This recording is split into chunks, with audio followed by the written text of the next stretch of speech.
tribune. J'espère que tout le monde est prêt. C'est parti pour notre voyage d'une heure à destination de la planète Bonheur. Armement des toboggans, vérification des portes en vis-à-vis. Et c'est parti.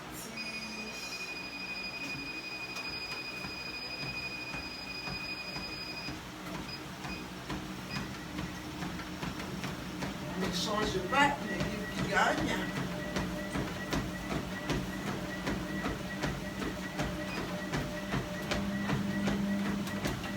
Pointe basse, ventre gainé, le pied qui déroule sur le tapis. Et c'est parti. Prochaine escale. 30 minutes. Mettez s'il vous plaît. Méditez sur votre vie. Et on bosse.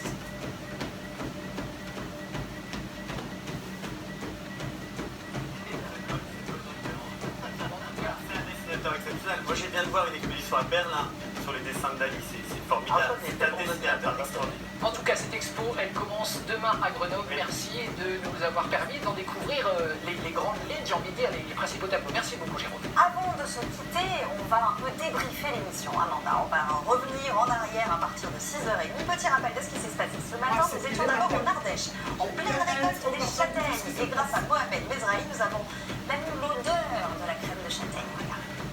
Du sucre de canne bio, un peu d'eau et bien sûr des gousses de vanille bio, la purée châtaigne. Ça va mélanger tout ça pendant au moins une grosse demi-heure. Dommage Damien et Maria que vous ne pouvez pas sentir parce que je vous l'assure, ce matin on a cette odeur de vanille qui nous monte au nez, ça a l'air très très bon. À 8h10, Maria, vous recevez Claude Onesta qui nous donne un message d'espoir pour les prochains athlètes des JO de Paris 2024. Ok, il y a des problématiques que nous gouvernons, c'est une chose. L'accompagnement des athlètes, c'en est une autre. Donc les athlètes français seront dans les meilleures conditions pour réussir. Mais je crois qu'il faut effectivement créer des dynamiques qui nous ramènent des sportifs des meilleurs niveaux de manière plus régulière sur les terrains du monde entier. On remercie notre invité, Maya. C'est toujours un bonheur. Merci, c'est très gentil d'avoir invité. Votre album, je suis contente que mon album vous plaise. Il s'intitule Tubérose. Tubérose dans les bacs. Tubérose, oui, les gens ne savent pas, mais en français, c'est la tubérose, c'est la fleur de tubérose. Voilà. Merci beaucoup, Amanda. Merci beaucoup. Demain, on va se retrouver en direct à 6h30. Avec vous devant la télé, Amanda, demain matin. 6h30. Bien sûr. Voilà, Vérino sera notre invité. Tout de suite, c'est les maternelles autour d'Agathe Le Caron. Bonne journée. Bonne journée.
Luciani. Est-ce que vous n'avez pas eu ça tout l'été dans la tête? Je te laisse. Si, mais il y a pire. Je te laisse. Quoi comme pire? Non, mais je veux dire, c'est bien d'avoir ça dans la tête. Ah oui, les chats. Oui, voilà. Mais bon, là, on va préférer Clara Luciani, ça nous fait plaisir, ça nous met en entrain ce matin. Merci d'être avec nous et merci d'être si nombreux parce que je sais que vous êtes très nombreux à nous regarder, ça nous fait plaisir que vous ayez envie de parler famille avec nous chaque matin. Famille, éducation, santé de nos enfants, comment les aider à mieux grandir, que vous soyez parents, grands-parents, oncles, tantes, tous ces sujets-là sont les sujets de préoccupation numéro 1 d'une personne humaine normale. Et on s'entraide. Bonjour, vous êtes une personne humaine normale, Yacine Nogulis? Je sais pas. On va voir. C'est-à-dire qu'il y a quand même un truc qui n'est pas normal, c'est d'être avec 6 enfants tous les soirs et faire sauter des poissons panés. C'est vrai. Ah, on est bien d'accord. Yasmine, aujourd'hui, vous nous aidez à mieux les comprendre. Oui, alors non, aujourd'hui, Aujourd'hui, des choses avec eux. voilà, on va faire des choses, on va essayer de faire des choses ensemble en famille. Qu'est-ce qu'on va faire ce week-end? Surtout quand on a des enfants d'âge ou des petits-enfants d'âge différents. Je vais vous proposer une activité qui pourrait peut-être plaire à tout le monde. Un trampoline. Voilà, un truc qui met tout le monde d'accord parce qu'effectivement, pour mieux les comprendre et pour garder le contact, il faut faire des choses avec eux. Benjamin Muller. Ça va? Très bien, et vous-même? Super. Hommage. Pas trop mal, hommage, j'ai fait fort. L'as des as, aujourd'hui on va parler des devoirs le soir. Comment faire pour ne pas s'arracher les cheveux avec le devoir de nos enfants ou de nos petits-enfants. Parce qu'on sait que beaucoup de grands-parents font les devoirs avec leurs enfants. Donc on va vous donner des astuces. Voilà, si ce n'est pas le cas, vous pourrez au moins transmettre à vos enfants s'ils sont au boulot. Le docteur Forsdorf est parmi nous aussi. Bonjour docteur. Bonjour Docteur Agathe. Arnaud Forsdorf, que vous ne connaissez peut-être pas. Je rappelle que vous êtes pédiatre à Strasbourg, Arnaud. On vous retrouve une fois par semaine pour votre consultation. Et aujourd'hui, quelque chose de très important. On va parler du mal du siècle finalement. Ah oui, le bossu de Notre-Dame, la scoliose. Ah oui, on peut la prévenir, c'est tout. Ah oui, et comment? Tout l'intérêt de voir les enfants régulièrement, et c'est ça dont je vais te parler après. Benjamin, on peut évidemment interagir pendant toute l'émission vu qu'on est en direct. On attend vos messages par SMS 41555 sur les différents réseaux sociaux, Twitter, Facebook, Instagram. Sur Instagram, je précise que j'ai reçu tout l'été des messages de téléspectateurs habitant Strasbourg me disant: est-ce que tu pourrais m'aider à prendre Arnaud Forsdorf comme pédiatre? C'est véridique, je leur réponds non, laissez-moi tranquille, voyez directement avec lui. Beaucoup de succès Arnaud Forsdorf. Énormément de succès, grâce à son physique et son intelligence. Il a été casté là-dessus, bien sûr. Et puis dans quelques instants, nous recevrons Mona avec Catherine, sa compagne. Elles sont mamans d'un petit garçon et c'est Catherine qui a porté ce bébé. Mais Mona, écoutez bien, a pu l'allaiter pendant de longs mois alors qu'elle n'a jamais été enceinte. Ça paraît totalement incroyable et c'est cette histoire-là que Mona, d'ailleurs tout sourire comme vous l'avez vu, nous racontera dans un instant. Mais d'abord, Benjamin, c'est l'une des grandes préoccupations chaque rentrée, les devoirs, mais rien que de les prononcer. Et hier, j'ai oublié, parce que bon, il faut s'y faire à la rentrée. J'ai dit ça va chérie et tout, et puis au bout de 10 minutes, je dis mais il y a les devoirs. Je dis ah non mais c'est pas possible. Alors comment aider nos enfants à faire leurs devoirs sans s'énerver, sans leur mettre trop de pression? Oui, parce qu'on va pas se mentir, faire les devoirs, c'est la plaie. Mais ça va changer dès aujourd'hui. Grâce à vous, Anne-Marie Guignard, bonjour. Bonjour. Merci beaucoup d'être venu jusqu'à nous pour nous donner des bons conseils. Vous êtes auteur, vous êtes pédagogue, très engagé auprès des enfants, notamment ceux en difficulté scolaire, mais d'ailleurs tous les autres. Pour les devoirs, tout est une question de méthode, dites-vous, mais aussi de confiance en soi. Oui, expliquez-nous. de confiance en général en fait. Donc c'est les petits conseils qu'on peut avoir dans le coin de sa tête quand un enfant par exemple rentre de l'école. Bon, il a sa journée faite, terminée. Moi je lui dis, écoute ton cartable et mets-le dans un endroit où tu ne verras pas. T'as 30 minutes devant toi. D'accord. Ça c'est la base. Il rentre, on se met pas au devoir tout de suite. Non, pause, mais comme nous on fait, les adultes, on pose en fait. Donc ça c'est important. Et cette pause, c'est 30 minutes. J'ai envie de dire, ce qui est important aussi, c'est même pour un petit, on peut lui mettre une montre. Ou alors il programme tout seul le four, ça sonne, il sort, il peut aller dans le jardin, faire ce qu'il veut. Puis Et on lui dit à 17h30 par exemple, en revanche, tu dois être assis à ton bureau. quand c'est fini, tu reviens, mais tu viens seul. Tu vas aller chercher ton cartable que tu as planqué derrière la porte, tu l'ouvres et tu regardes ce que tu as à faire. Tu ne déranges personne. Tu déranges personne. Ouvre tes cahiers et regarde ce qui se passe. Est-ce que tu es capable de réexpliquer oralement ce que tu as fait avant de prendre le crayon, de faire un exercice et dire c'est bon, je remballe. Comment faire pour ne pas s'arracher les cheveux quand, par exemple, on donne un exercice de maths, un problème, typiquement le cas des problèmes, et on voit que son enfant ne comprend pas quelque chose qui paraît quand même assez simple. Je crois que ça concerne tout le monde. Comment on fait pour ne pas péter un câble? Non, il ne faut pas péter un câble. Alors dans ces cas-là, vous allez le faire passer par la main. Dessine-moi. Pas par la tête. Non. C'est un peu radical votre méthode. C'est excellent. Dessine-moi ton énoncé. Moi, j'avais eu un exemple d'un horreur. Oui, c'était une horreur. Qui avait été collé à cause de ça, parce qu'il n'avait pas la formule. Et il me dit, mais en fait, Anne-Marie, j'ai rien compris. Je lui dis, mais est-ce que tu sais ce que c'est qu'une tangente? Il me dit non. Et en fait, l'histoire, c'était une mouette qui était posée au bord d'une falaise. Donc il avait la distance des pieds de la mouette jusqu'au bord de la falaise. Il y avait le poisson en bas qu'elle avait l'intention d'aller. Il faut dire que les problèmes sont un peu débiles souvent. Et en fait, je lui dis, montre-moi le truc. Donc il fait la mouette, il avance, je lui dis, est-ce que tu peux décoller et piquer avec tes 2 pieds là? Non, il me dit, Anne-Marie, il va falloir que je fasse ça pour plonger. Je lui dis, bah tu vois ça, c'est la tangente. C'est ça que tu as calculé. Ou la piste de skate dans le sens. Et là, c'est gagné. Mais bien sûr. L'autre bon conseil, pas forcément besoin d'être bien assis, les 2 mains sur les pieds à plat, etc. Mais voilà, laissez-les apprenez debout. une poésie, on les laisse marcher, on les laisse courir. Debout sur ses pieds, dessine-moi ton cours. Là que moi, mon fils qui est tout le temps en mouvement, qui il va s'arrêter, le laisse. Quoi. Ben, il va s'arrêter, il faut qu'il soit debout. Voilà. Montre-moi, je joue au prof en fait. Moi, j'appelle ça l'école inversée. Ils trouvent les questions que le prof va poser demain. Enfin, ils sont malins, nos gamins. Une dernière question, les grands-parents, ils ont un rôle dans les bars quand ils peuvent, quand ils habitent pas trop loin. Avec eux, ça se passe mieux, j'ai l'impression. C'est-à-dire que c'est pas la même autorité, déjà. Donc, et pas le même investissement émotionnel aussi, peut-être. Voilà, eux, ils font ça parce qu'ils les ont en garde. Mais bon, parfois, ça peut être compliqué aussi pour une mamie qui se rend compte, qui comprend pas. Donc, je passe un message d'espoir. Donc, voilà, accrochez-vous, oui, il y a des... Alors, vous êtes l'auteur de cette série à succès, plus de 300 000 livres vendus, des histoires d'Hugo que vous connaissez sans doute. Là, j'ai Hugo et les clés de la concentration. Et le plus récent, c'est Hugo prend son envol. N'hésitez pas, pour les enfants à partir de 6-7 ans, ça va leur donner les clés pour réussir et aller vers ce mot magique, Agathe, l'autonomie. Exactement. Le moment où ce n'est même plus un sujet, quel bonheur. Oui. Merci beaucoup Anne-Marie Gagnard d'être venue ce matin. Merci. Alors tout de suite, je vais rejoindre mon invité, elle va nous raconter son histoire folle, les yeux dans les yeux. Écoutez ça.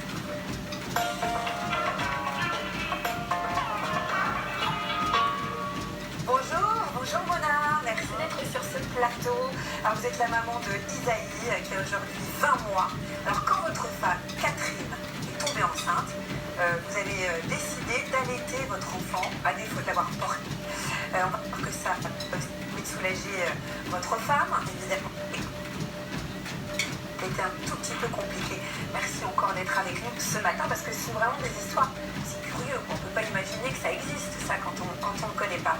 Alors on va revenir un tout petit peu en arrière si vous voulez bien parce que pour vous tout a commencé lors d'un voyage en Asie et votre rencontre avec votre femme Catherine. Comment ça s'est passé cette rencontre, cette histoire d'amour? Voilà, je tombais née avec Catherine qui était allemande et qui voyageait depuis longtemps en Thaïlande. Et j'ai eu le coup de foudre et donc je l'ai suivie partout dans tous ces voyages jusqu'à ce qu'on s'installe au Népal pendant plusieurs mois ensemble. Et alors à quel moment est-ce que vous avez commencé à envisager de fonder une famille toutes les deux?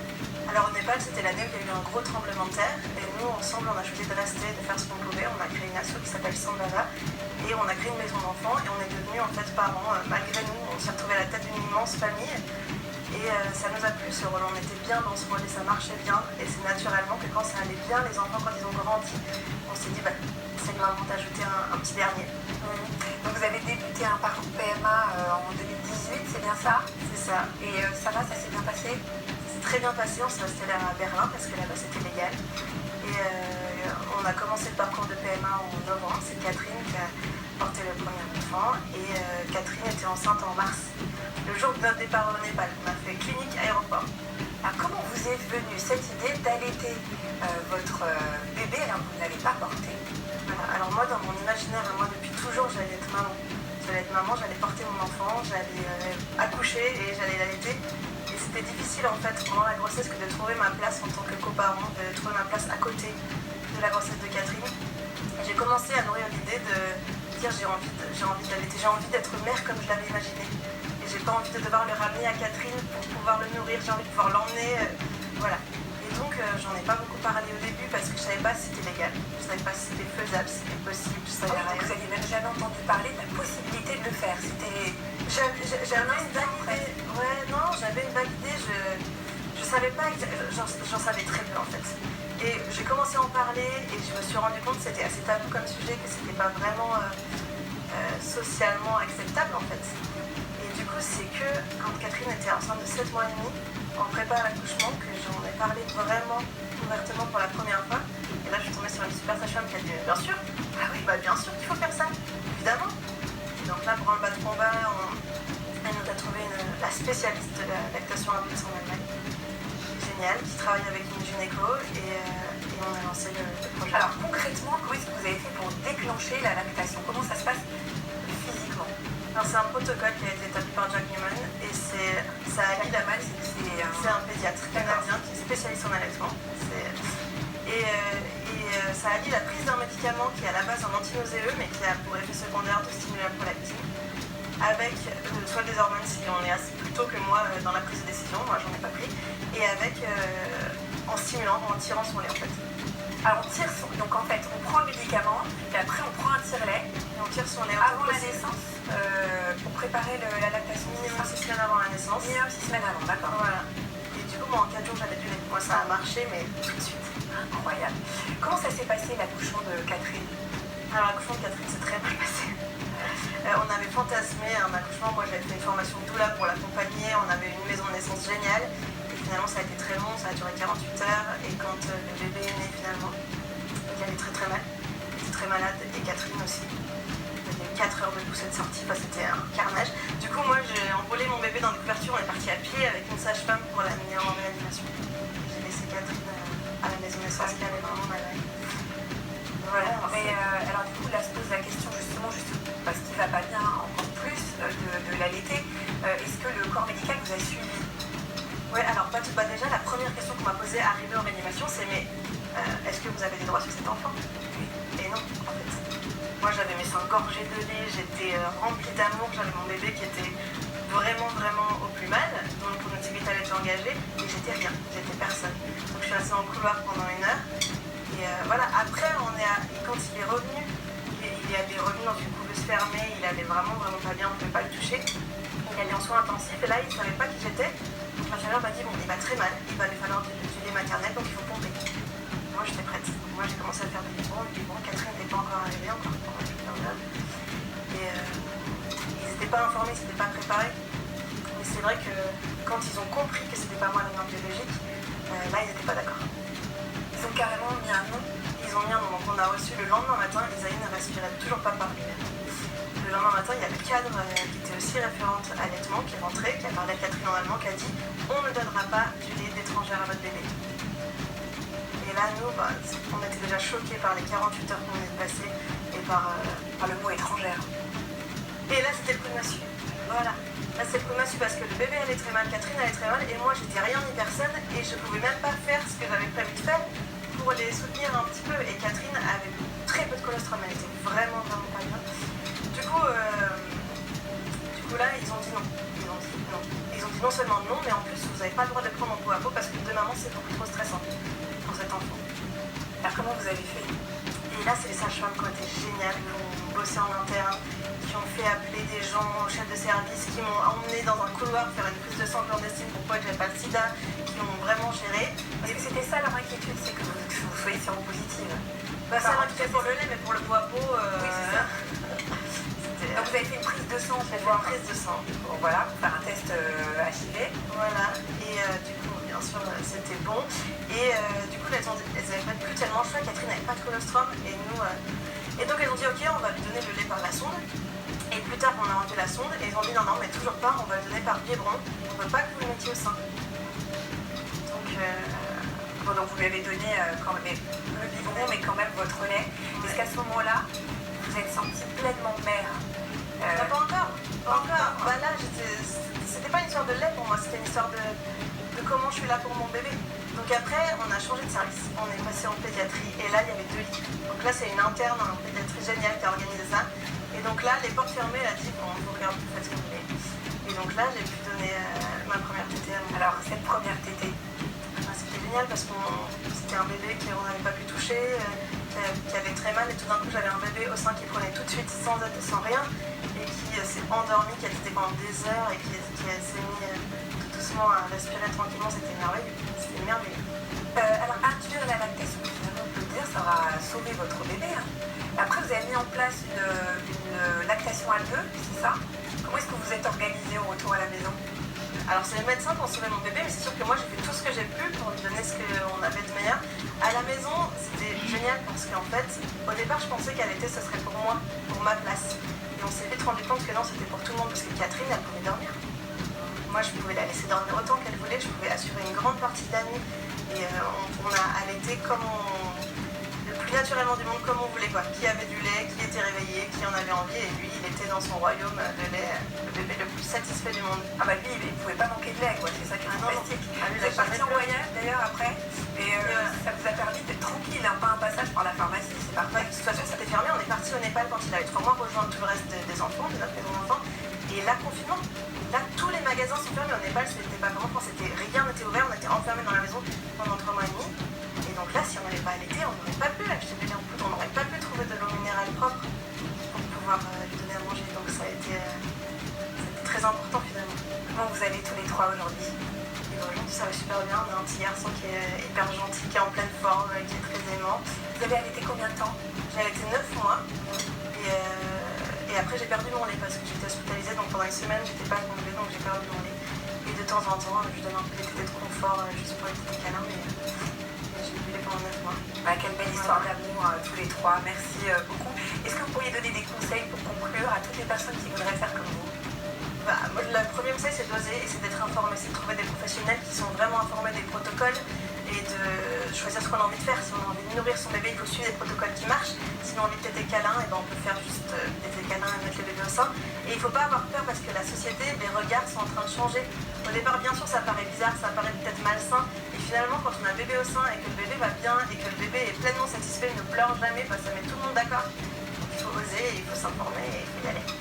Merci beaucoup, Mona, d'être venue raconter cette formidable histoire. C'est évidemment porteur d'espoir pour énormément de mamans qui nous regardent. Évidemment, vous dites bonjour à Catherine, à Isaïe. Pour nous, tout de suite, on va retrouver Oriane Emmanuel-Émile, qui est consultante en lactation, parce qu'évidemment, tout ça pose beaucoup de questions. Merci, Mona. Merci beaucoup à vous.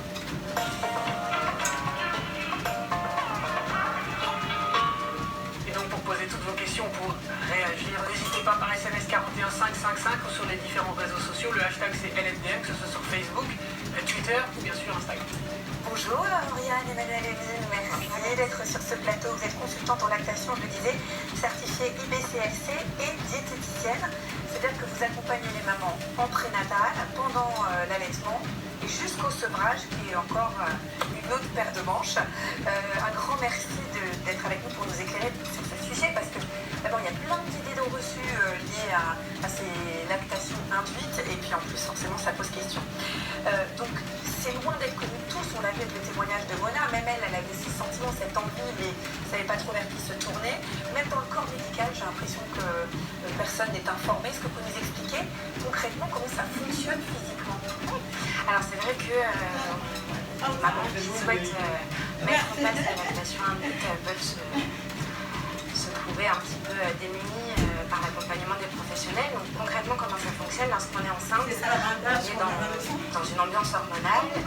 Donc au moment de la délivrance du placenta, les hormones font que la lactation peut commencer. Donc, quand on n'a pas apporté la vie, il y a un protocole donc, qui a été mis en place par le docteur Newman, comme le disait Mona. Alors si on a le temps de prendre le temps, on commence dès le moment de la conception, voire 6 mois avant la naissance de l'enfant, par la prise d'une pilule contraceptive pour justement plonger le corps dans une ambiance hormonale ressemblant à la grossesse. 6 semaines avant l'arrivée de bébé, on commence donc la prise du médicament, la domperidone, puis également le tire-lait toutes les 3 heures pour stimuler la lactation. Après, forcément, il y a autant de protocoles qu'il y a d'histoires de vie finalement. C'est quand même lourd, c'est pas lourd, mais c'est quand même quelque chose d'important. Oui, et puis comme Mona et Catherine, on n'a pas forcément l'idée d'induire cette lactation dès le moment de la conception, donc on n'a pas forcément 6 à 9 mois. Voilà. Donc forcément, le protocole global est celui-ci, mais après, on s'adapte en fonction du temps qu'on a. Et pareil pour les mamans qui adoptent, par exemple, qui ne savent pas à quel moment elles vont pouvoir avoir leur enfant, forcément on s'adapte. Justement, on a une question de Justine. À qui s'adresse la lactation induite? Et ben, c'est pour les femmes qui n'ont justement pas porté la vie pour ce bébé à nourrir, donc les mères de couples homoparentaux comme Mona et Catherine, ou les mères adoptives pour lesquelles elles vont nourrir. Voilà. Et ça, c'est extraordinaire. Oui, parce que c'est vrai que ça permet vraiment le disent, de créer un lien vraiment très fort entre se légitimer aussi en tant que mère. Juste un instant, mais il y a des clichés, des histoires, des légendes qu'on entend, des grands-mères qui tout à coup, à force d'entendre pas pleurer leur petit bébé, enfin leur petit enfant, auraient eu des montées de lait. C'est vrai ça? Oui, c'est tout à fait faisable. Sans médicaments. C'est faisable. Après, ce sera effectivement juste quelques gouttes. On ne pourra pas induire une lactation de cette manière.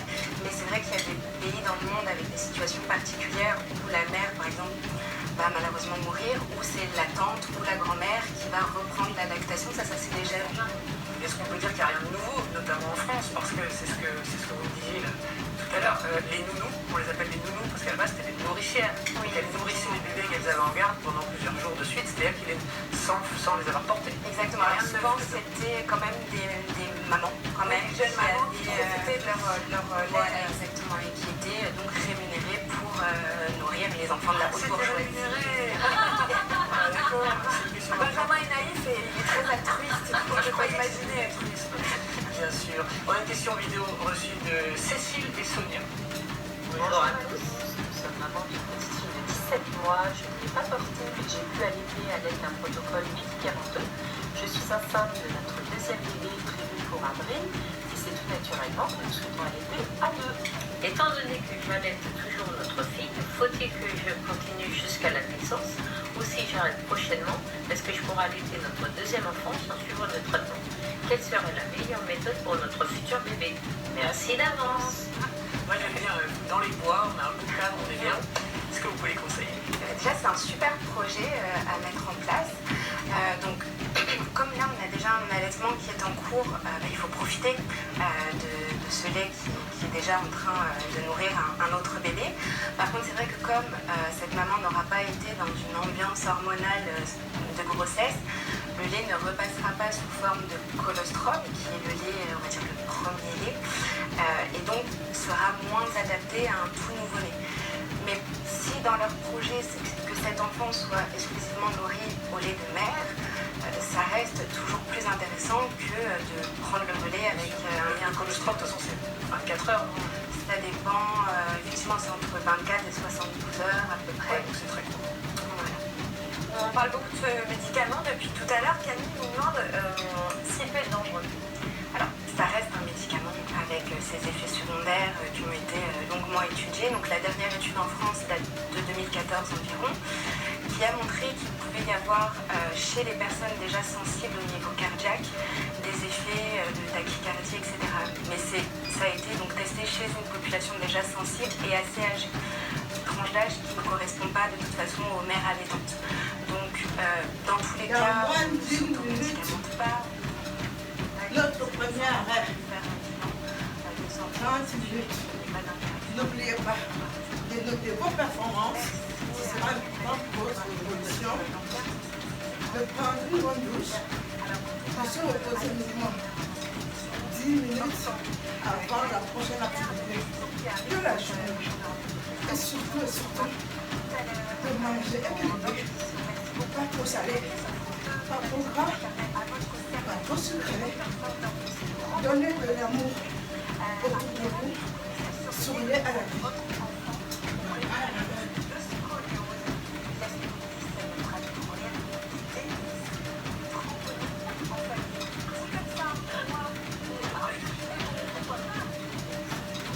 Moi, je sais qu'ils se sentent. La niaque de continuer. Bravo. Sachez que vous pouvez quitter le réseau à tout moment parce que vous avez déjà fait le plus important, l'indispensable. Mais sachez que chaque seconde que vous ajoutez ne peut être que bénéfique pour votre santé. Alors, si vous le pouvez, essayez de repousser chaque jour un tout petit peu les limites du corps. Ça ne peut être que bénéfique. Par contre, ne quittez pas des yeux votre tableau de bord. Contrôlez la fréquence cardiaque parce que c'est pas bien si elle monte de manière vertigineuse. À ce moment-là, vous n'hésitez pas. Vous arrêtez, vous redescendez pour reprendre vos esprits. Et si vous n'arrivez pas à récupérer, appelez les secours. Voilà, c'est parti. Les potasses. Moi, je vais le pied qui se déroule sur le tapis. On se penche, on s'hydrate et on médite. Prochain arrêt, 45.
Quelques instants, vous allez nous proposer une activité rebondissante en famille. Alors oui, parce que je vous ai quand même pas briefé, mais chaque vendredi, Yasmine, vous allez nous proposer des activités à faire ensemble. Mais ça peut être un film qui met tout le monde d'accord, écouter un CD qui met tout le monde d'accord, faire une activité, mais ça peut être un CD, écouter une cassette. Non, alors vous savez pourquoi je dis ça? Un, parce que j'ai 80 ans, ok. Non, deux, parce que hier, mes enfants m'ont demandé de leur acheter des CD pour leur radio-cassette. Vous me saoulez. Dr Florzor, quel bonheur de voir vos beaux yeux bleus, piscine dans cette émission. Alors vous allez nous faire vivre comme si on y était la consultation de prévention de la scoliose de Marion qui a 10 ans. Et ensuite, il y aura évidemment beaucoup de questions auxquelles nos téléspectateurs ont besoin que vous répondiez. Benjamin Muller, je parle de questions. Bien sûr, et d'ailleurs vous répondrez peut-être de savoir si le trampoline et la scoliose font bon ménage. Je ne sais pas, c'est peut-être déconseillé. Absolument. En écoutant un vinyle entre chaque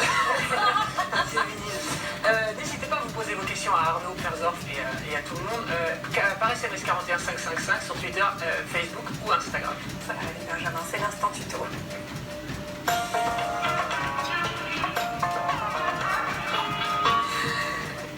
Alors, chaque vendredi, Dr Florzor, vous serez sur ce plateau, vous allez nous expliquer un geste médical, une maladie propre à l'enfant, comment la prévenir, un détail d'anatomie. Et donc aujourd'hui, on parle, oubliez, de scoliose. La scoliose, alors tout le monde en entend parler, c'est 3%, entre 2 et 3% des enfants entre à l'âge 10 et 17 ans ou 18 ans. Oui, c'est à partir de 10 ans. Oui, bon, alors nous, notre rôle, c'est de dépister déjà en amont. En amont, mais c'est vrai que ça s'aggrave au moment où on rentre, où l'enfant d'ado entre en phase de croissance rapide. J'en toucherai un petit mot après. Bon, et là on regarde la consultation donc de Marion. C'était dans votre cabinet à Strasbourg. Le bossu de Notre-Dame, c'était rien d'autre qu'un pauvre père qui avait une scoliose monumentale en S.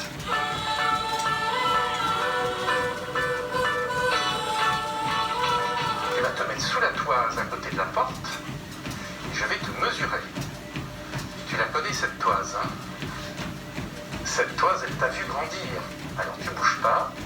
Voilà, ça c'est bien. Et je lis 149 cm. On va regarder ton dos. L'organisme est en croissance rapide de l'âge de 0 à 4 ans et il recommence à être en phase de croissance rapide à partir de l'âge de 10 ans jusqu'à l'âge de 14-15. Ça veut dire que les os poussent vite, les vertèbres, les os longs, etc. Et donc s'il y a un défaut d'installation, de croissance d'un os, c'est à cet âge-là qu'on va le repérer. Maintenant tu restes bien droite, je te fais bien. Je vais juste me servir de mon feutre, tu vois, ça, pour marquer tes vertèbres. Ça chatouille. C'est juste du feutre que je mets. C'est pour repérer tes vertèbres. Je vais même prendre un fil à plomb, tu vois, pour voir si c'est bien droit.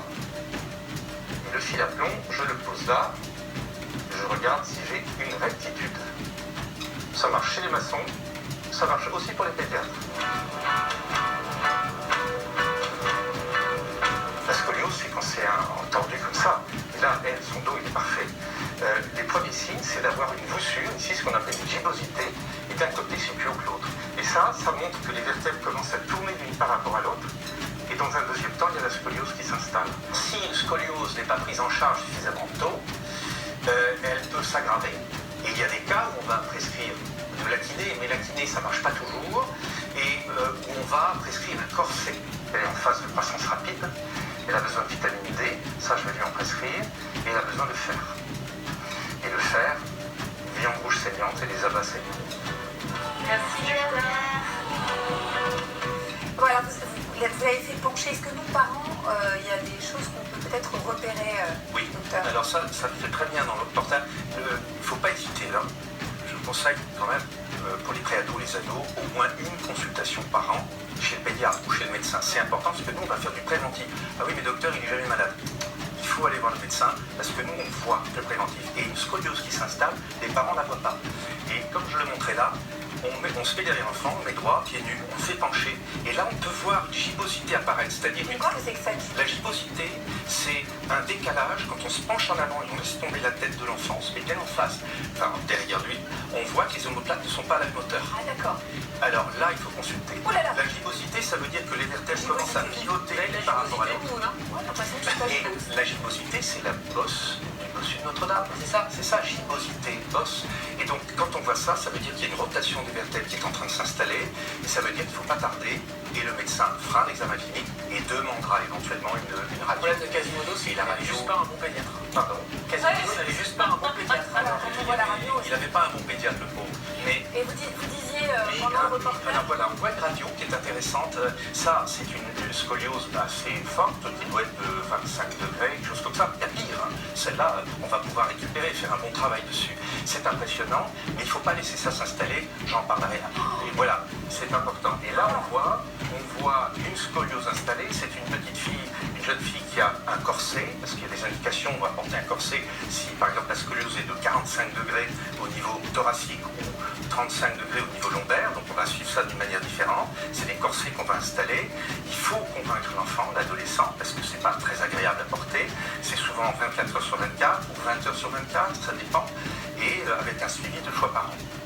C'est extrêmement important. Alors, important de le dire ce matin. Ça touche plus les filles que les garçons.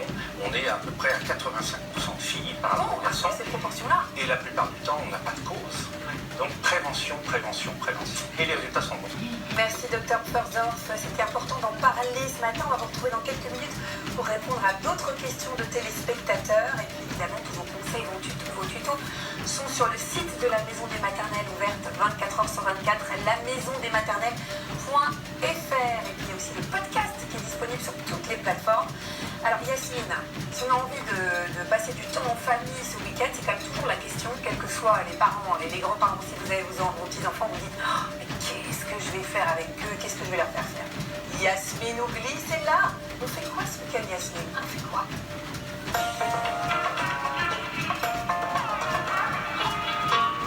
Elle a un jingle perso, la petite. Ah là là là là. Oui, parce qu'en fait, on se demande qu'est-ce qu'on fait ce week-end, mais qu'est-ce qui peut plaire à tout le monde, surtout. Quand on a des enfants d'âge différent, même quand ils ont le même âge, ils sont jamais d'accord. Ils n'ont jamais envie d'aller au même endroit, au même moment, etc. Bon, c'est vrai que nous, dans notre famille recomposée avec des petits et des ados, c'est la galère. C'est-à-dire que les ados, déjà après 10 ans, pour les sortir de leur tablette et tout, c'est compliqué. Donc j'ai un petit peu réfléchi, j'ai pratiqué, je les ai emmenés, j'ai essayé de tester pour vous. Attention, je ne vais pas le faire à chaque fois. Là, parce que j'ai la flemme, parce que c'est bien clair. C'est pas parce que vous allez voir, surtout que je peux être ridicule. Et que voilà, j'assume, mais si on m'en a parlé. C'est ce qui paraît, c'est vraiment ridicule. La France bruisse de Yasmine sur les trampolines. J'ai vu ça, c'est pas mal. Donc j'ai pris 2 de mes beaux enfants, c'était en fin de vacances. J'en avais 2 sous la main, je les ai pris. Ils ont donc 13 et 16 ans. J'ai pris un copain aussi quand même parce que ça les a motivés. Et on a été faire du trampoline. Je vous sens sceptique sur l'histoire du trampoline, mais pourquoi c'est cool le trampoline park? C'est que c'est à l'intérieur, c'est en salle. Donc en fait, qu'il fasse beau, qu'il fasse pas beau, peu importe la météo. Ça passe en gymnase aussi, non? Pas du tout, non, voilà. Peut-être j'y suis allée à l'ouverture, donc du coup ça allait bien. Je vous laisse découvrir ce magnifique reportage que nous avons fait avec Léa Bénet. C'est ouf, non? On va s'éclater. Bonjour. Bonjour, bienvenue chez Superfly Informel. Merci beaucoup. Alors que je suis pas venue toute seule. Je vous présente les jeunes. On a Simon, on a Samuel, on a Mastine. Est-ce qu'ils vont trouver de quoi s'amuser? Ah bah oui, les grands comme ça, ils vont s'amuser. Des activités pour vraiment tous les âges, toute la famille. Ça commence à partir de 2 ans. Moi, il y a des choses que je peux faire malgré mon âge avancé. Oui, l'idée c'est vraiment de passer un moment convivial en famille ou entre amis. D'accord. Bon bah, on y va?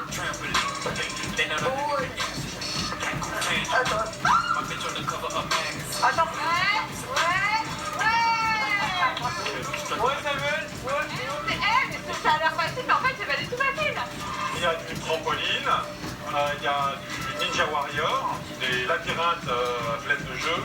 Vous avez des trampolines de compétition pour faire des figures. Ah, c'est bon,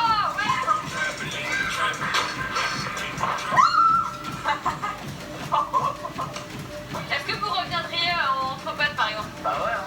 Je comprends, c'est sympa. C'est l'anniversaire. Ouais, c'est vrai. Et le toboggan de la mort, Samuel? Non, tu t'es pas...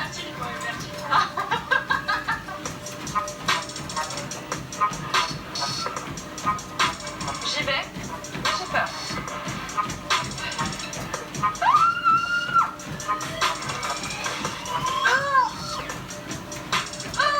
Mais oui, Yasmine.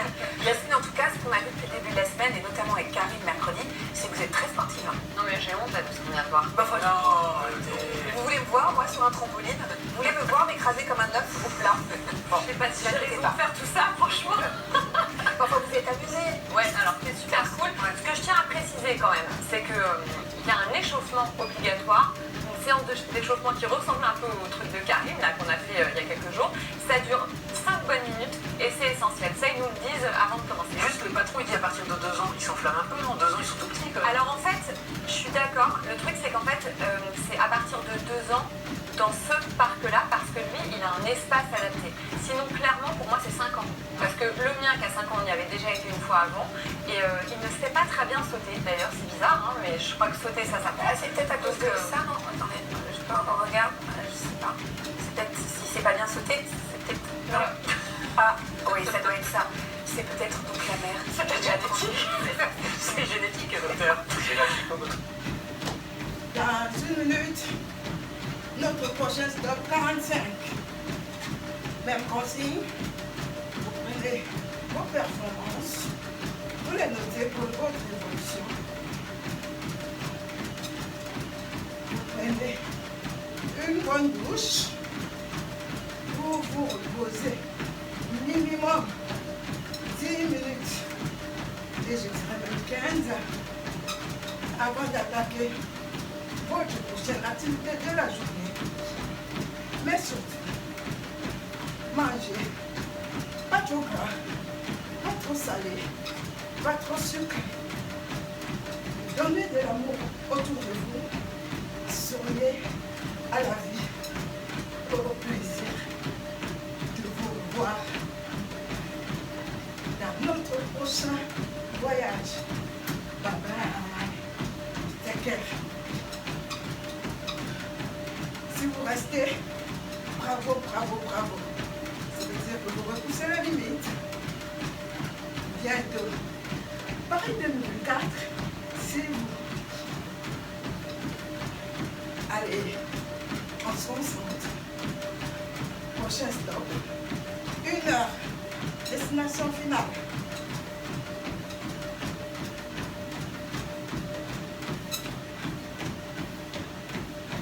Votre navigateur, il vous suffit juste de taper France.tv et on se retrouve tout de suite, donc voilà, 15 secondes.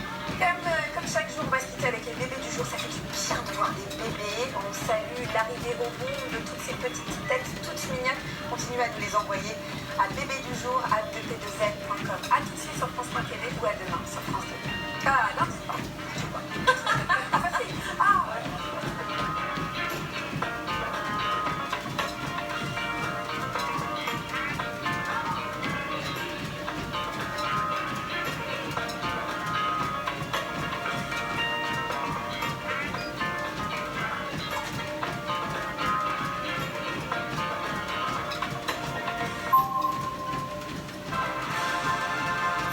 Regardez la maison des maternelles avec Baby Bio, pionnier du lait infantile bio français. Vous venez de regarder la maison des maternelles avec l'Écho du Plan.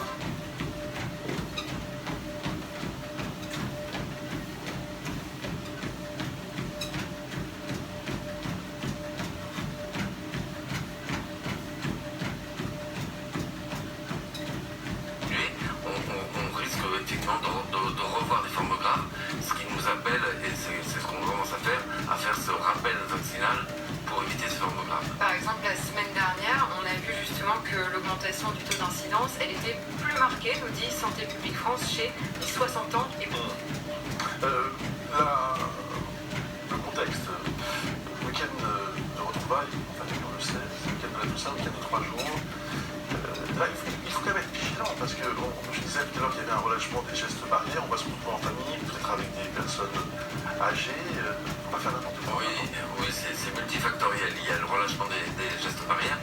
On sait maintenant, c'est archi sûr, que le virus se propage essentiellement dans les regroupements familiales, dans les habitations où il y a des familles.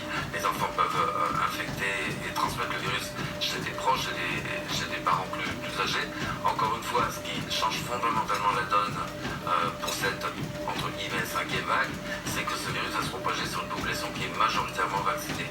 Donc on n'est pas très inquiet sur une explosion de formes graves comme on a eu lors de la première vague, mais ça va rendre probablement nécessaire une dose de rappel qui va se généraliser. Oui, vous voulez dire pour toutes les personnes qui ont déjà eu deux doses, quasiment. Exactement. Oui, progressivement, on va tous y aller. Il va falloir avoir une dose de rappel, mais qui est un schéma vaccinal qui est normal, qui est banal. Merci beaucoup. Merci pour toutes ces informations, tout ce décryptage sur la situation donc, de l'épidémie. Faut-il des quotas pour permettre qu'il y ait plus de femmes dans aux postes de direction de grandes entreprises? Le Sénat a adopté cette semaine en première lecture une proposition de loi pour accélérer l'égalité économique et professionnelle. Benjamin Dubois, de quoi s'agit-il? Bien oui, cette proposition de loi portée par la députée La République En Marche de l'Essonne, Marie-Pierre Rixain, a été adoptée par les sénateurs. Elle prévoit une proportion d'au moins 30% de femmes cadres dirigeantes en 2027 et de 40% en 2030. En 2030, dans un délai de 2 ans, ces entreprises devront se mettre en conformité avec la règle de 40%, sous peine de se voir appliquer une pénalité financière plafonnée à 1% de la masse salariale. Les sénateurs ont également approuvé l'obligation faite aux entreprises de publier chaque année sur le site du ministère du Travail les écarts de représentation femmes-hommes, mais en leur accordant un délai de 5 ans après publication de la loi. Et le Sénat a adopté un amendement visant à imposer la présence d'au moins 40% de femmes au sein des comités d'investissement de la Banque publique BPI France d'ici 2027. Rétablir l'égalité, ce n'est pas leur accorder une faveur, c'est réparer une injustice que rien ne saurait justifier. C'est ce qu'a indiqué Elisabeth Moreno, la ministre chargée de l'égalité entre les femmes et les hommes. Concrètement, quelle est la situation aujourd'hui? Eh bien, il y a 10 ans, la loi Copé-Zimmermann imposait 40% de femmes dans les conseils d'administration des entreprises. En 10 ans, on est passé de 9% à 45% de femmes dans les conseils d'administration. C'est ce qu'a rappelé Elisabeth Moreno. Mais une seule femme dirige aujourd'hui un groupe du CAC 40, c'est la présidente d'Engie, et il y a seulement 25% de femmes au sein des comités de direction du SBF 120. Ce sont les 120 plus grandes sociétés françaises cotées en bourse. Merci beaucoup Benjamin Dubois. On part tout de suite avec Mercedes Pera, qui est présidente exécutive de Havas Worldwide et fondatrice de BETC. Merci beaucoup d'être avec nous ce matin en direct sur BFM TV. Je salue aussi Marlène Ribeiro, directrice exécutive de Page Group, c'est quoi Page Group? Page Group, Michael Page, peut-être la marque, vous la connaissez davantage, cabinet de recrutement. Absolument, très bien. Donc vous êtes vraiment la double casquette entre guillemets. Exactement. Recrutement, et vous êtes aussi une patronne. Exactement. En quelque sorte. Mercedes Serra, pas assez de patronnes en France, on est tous d'accord. Oui, ça c'est assez simple, on peut être d'accord. Ouais. Mais alors du coup, est-ce que les quotas c'est la bonne solution? Oui, on n'en a pas trouvé d'autres. Dans les conseils d'administration, c'était incroyable, c'est-à-dire que tant qu'il n'y avait pas de quotas, les femmes, même les plus connues, donc c'était même pas un problème de vivier, personne n'était au conseil d'administration, les femmes n'étaient pas appelées. Donc tout d'un coup, on a mis cette règle quota avec une évolution. Là, moi, je trouve ça très mignon parce que les entreprises disaient « on y arrive, hein. » Bah oui, on y arrive quand on est forcé. Donc, et puis, ça se passe bien. En général, les femmes travaillent bien, il n'y a pas de problème. Elles ont même, lorsque les conseils d'administration étaient ouverts, pris des cours, ce que n'avaient jamais fait les hommes.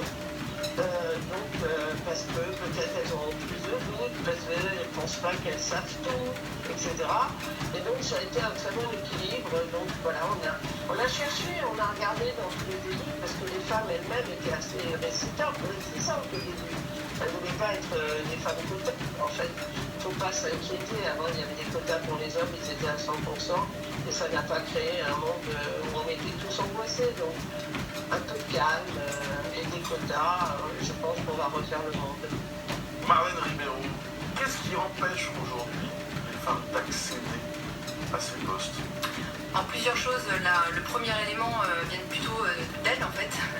Donc les femmes, quand vous leur tendez le micro, elles ont un sentiment d'illégitimité qui est un peu plus marqué que chez les hommes. Donc parfois elles se mettent elles-mêmes des freins dans leur progression. Alors c'est plus lié à l'éducation, à ce qu'elles peuvent avoir vécu en fait plus jeunes. Donc il y a ce sentiment-là.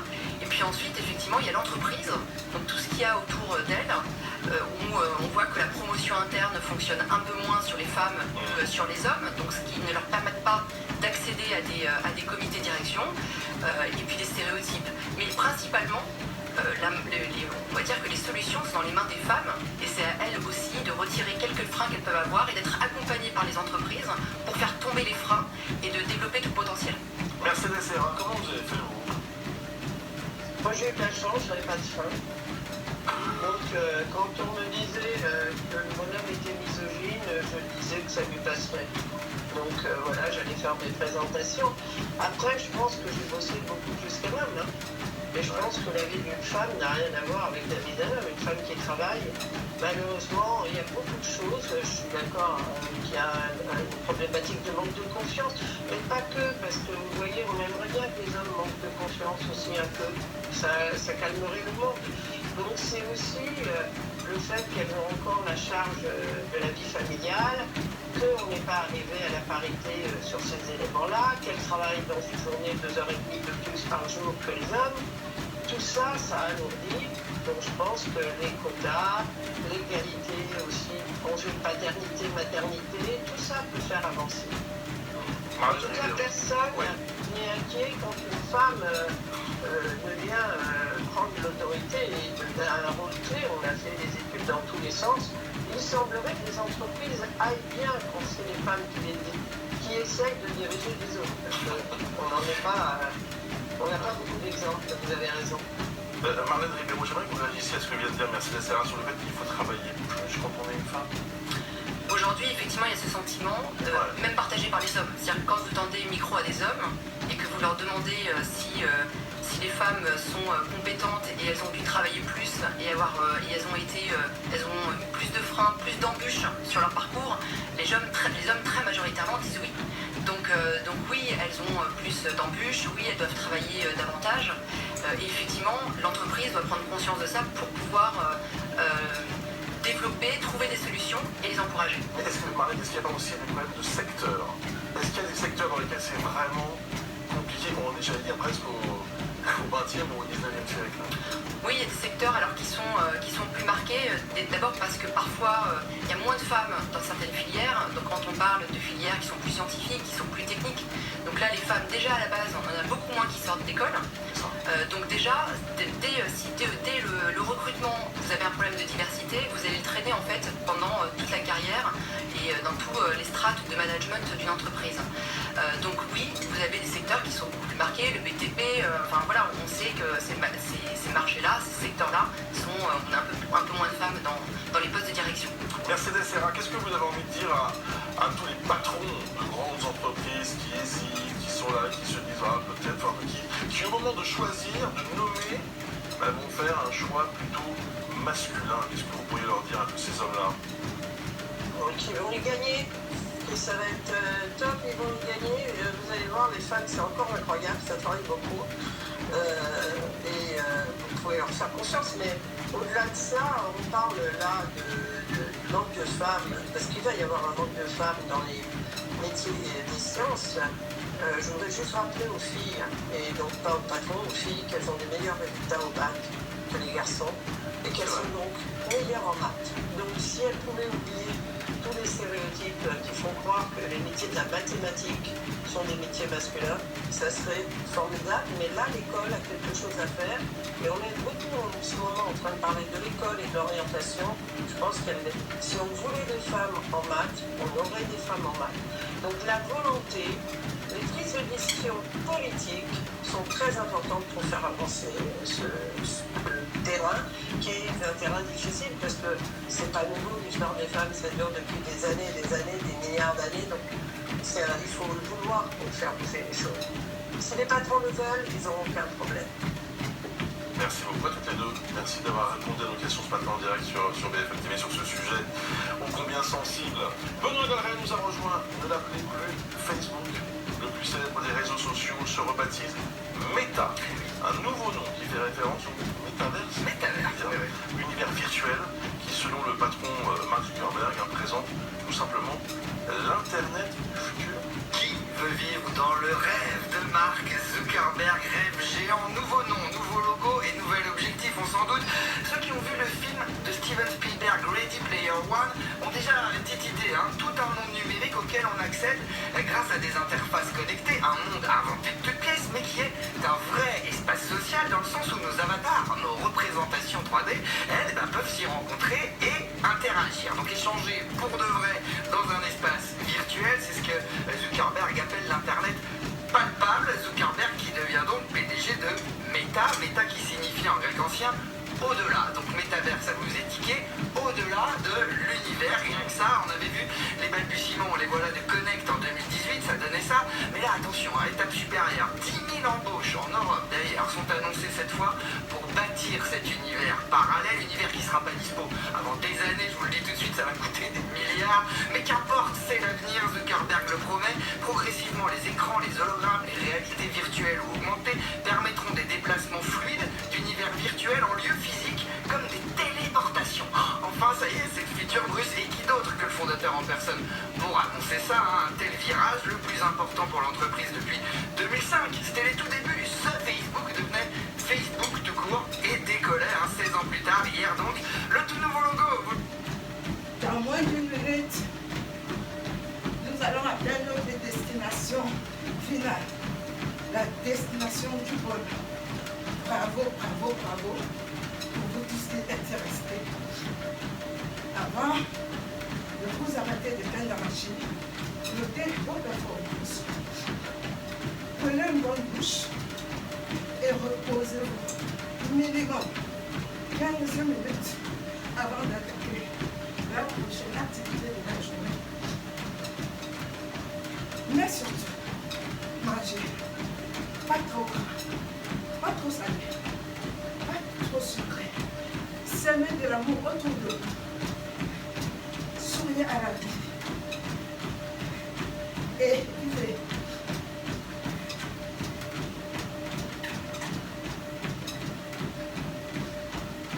Voilà. Atterrissage. Désarmement des toboggans.